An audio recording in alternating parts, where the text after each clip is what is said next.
Buenos días, buenas noches también a nuestros amigos, hermanos de otros países que están hoy igual de presentes para nosotros. Y cuando hablamos de temas como nuevas formas de trabajar, si el teletrabajo, yo creo que tenemos que ampliar la visión. Es una nueva forma de vivir. El ser humano tiene un apego extraordinario a ese mundo que es un mundo familiar y que se llama de una manera confusa zona de confort.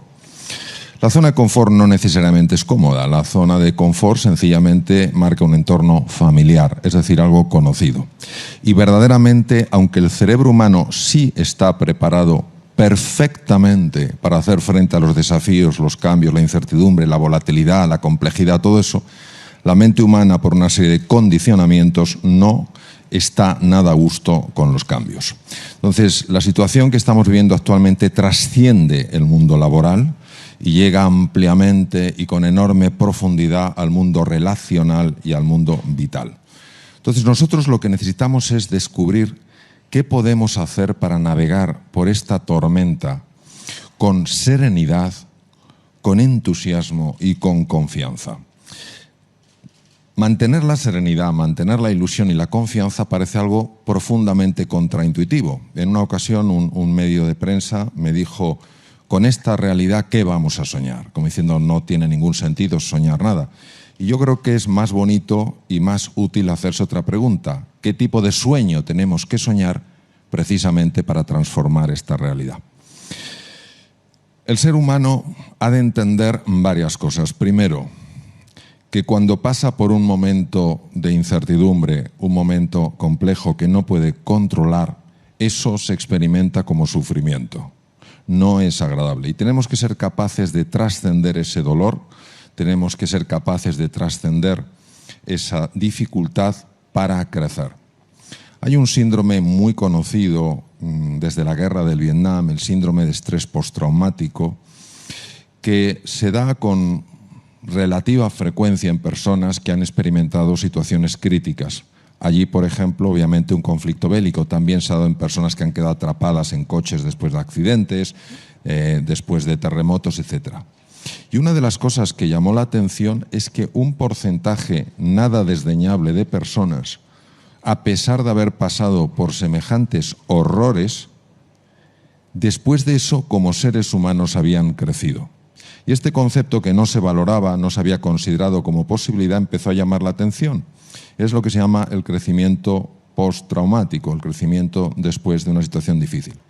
Obviamente lo que estamos viviendo todos es bastante traumático, no solo por pérdidas de vidas humanas, no solo por enfermedad en sí, aunque las personas se recuperen, sino también por pérdidas económicas, por personas que ven como sus empresas, que las han creado con tanto cariño, con tanto compromiso, con tanto esfuerzo, pues empiezan un proceso de caída que no saben cómo parar. Es un momento francamente traumático. E intentar negar esa realidad es como negar que estamos en este espacio y pretender que estamos en otro. Estamos en una realidad. En este caso, el espacio es agradable. El espacio, sin embargo, el contexto en el que vivimos es un contexto difícil. Entonces, aquí es donde hay que poner en marcha un concepto que se llama resiliencia. Es una palabra extraña.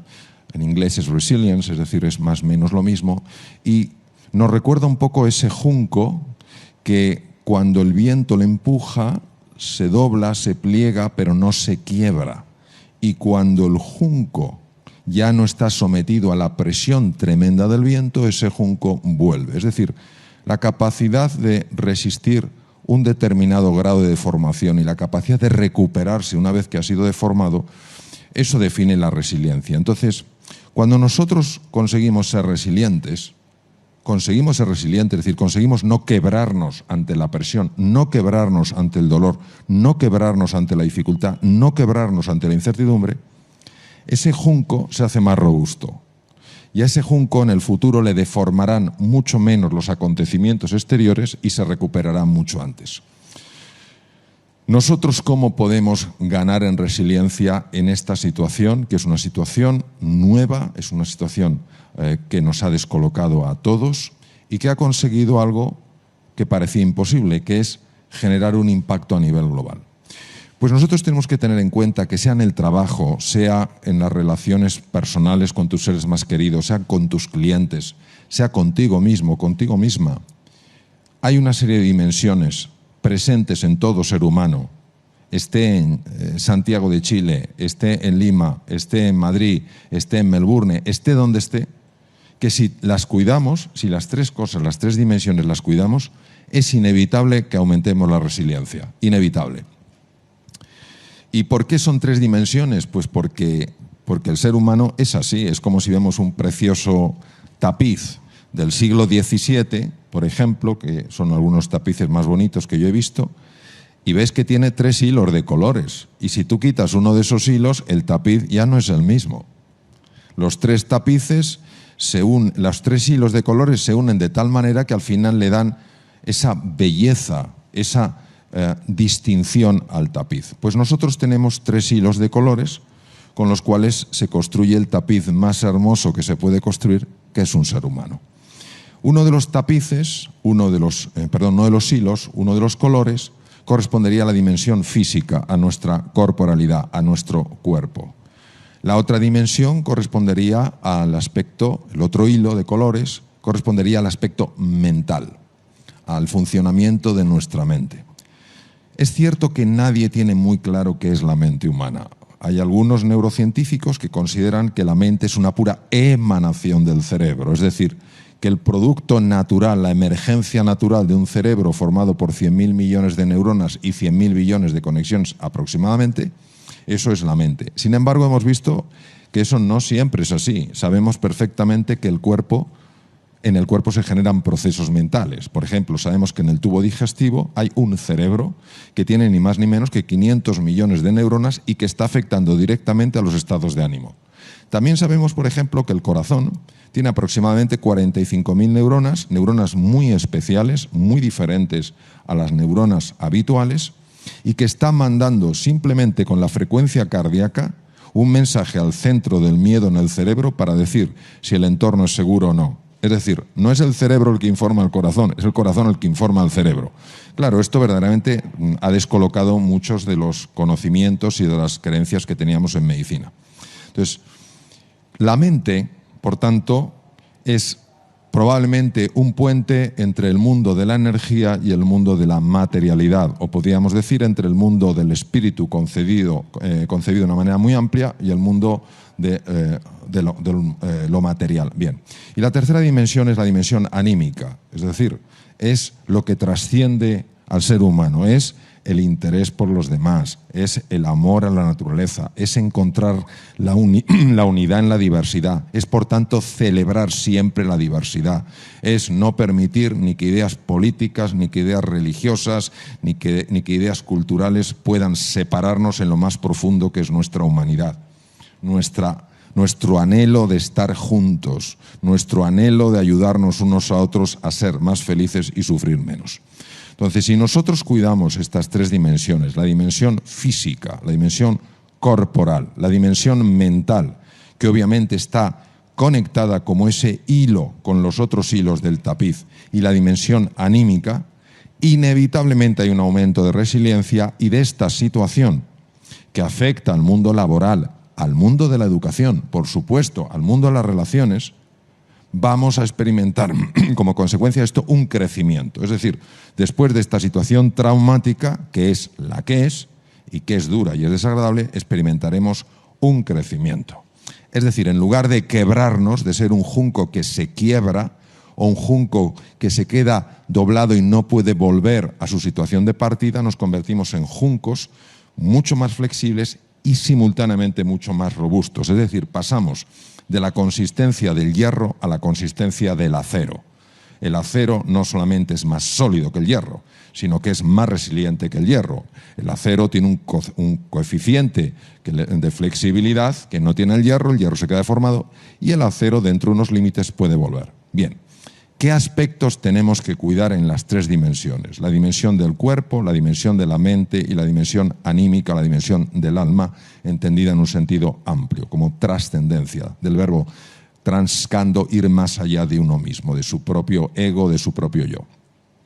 A nivel corporal, y esto es importantísimo señalarlo sobre todo cuando se pasa tanto tiempo en casa, a nivel corporal hay que hacer varias cosas para cuidar el cuerpo, la dimensión corpórea. La primera cosa es el ejercicio físico. El sedentarismo acaba matando.